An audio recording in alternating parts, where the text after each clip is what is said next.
Hi friends, welcome to my channel. ఈరోజు నేను మీకు చూపించబోయేది హెల్దీ ఫుడ్ శనగల తాలింపు. చాలా సింపుల్గా తయారు చేసుకోవచ్చు. ఇక ఈ శనగలు మనం ఈవినింగ్ స్నాక్స్లో ఇలా ఒకసారి పిల్లలకి చేసి పెట్టారంటే చాలా ఇష్టంగా తింటారు.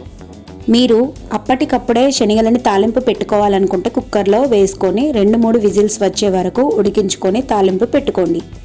అయితే నేను ఇక్కడ శనగలని నైట్ నానబెట్టుకొని తీసుకుంటున్నాను. ఇలా నానబెట్టిన శనగలని వాటర్తో ఒక్కసారి శుభ్రంగా వాష్ చేసుకొని పక్కకు పెట్టుకోండి. అయితే నేను ఇక్కడ నానబెట్టిన శనగలని డైరెక్ట్గా పోపు వేస్తున్నాను. ఇలా ఒకసారి ట్రై చేయండి, చాలా రుచిగా ఉంటుంది. ఆ తర్వాత తాలింపుకు సన్నగా పచ్చిమిర్చి, ఆనియన్స్ కట్ చేసి పక్కకు పెట్టుకున్నాను.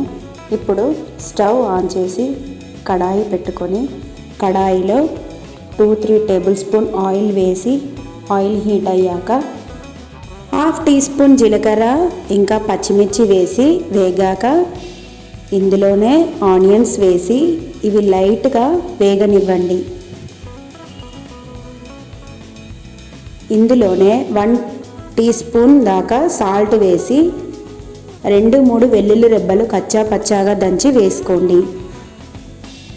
1/2 టీ స్పూన్ దాకా పసుపు వేసుకొని ఇంకా ఇందులోనే కాస్త కొత్తిమీర వేసి బాగా వేగనివ్వండి. ఇప్పుడు పక్కకు పెట్టుకున్న శనగలను వేసి బాగా శనగలకు పట్టేలా కలిపేసేయండి. ఇలా మంటను మీడియం ఫ్లేమ్లో పెట్టి ఒక 15 నిమిషాలు మూత పెట్టేసి ఉంచండి. ఒక 15 నిమిషాల తరువాత రుచికి తగ్గట్టు కారం వేసుకోండి. నేనైతే ఇక్కడ కొద్దిగా స్పైసీగా ఉండాలని 2 టేబుల్ స్పూన్ దాకా కారం వేశాను. ఈ కారం అంతా శనగలకు పట్టేలా కలిపేసేయండి ఒక 2 మినిట్స్. లాస్ట్ ఇక ఫైనల్గా కొత్తిమీరతో గార్నిష్ చేసి సర్వ్ చేసుకోవడమే.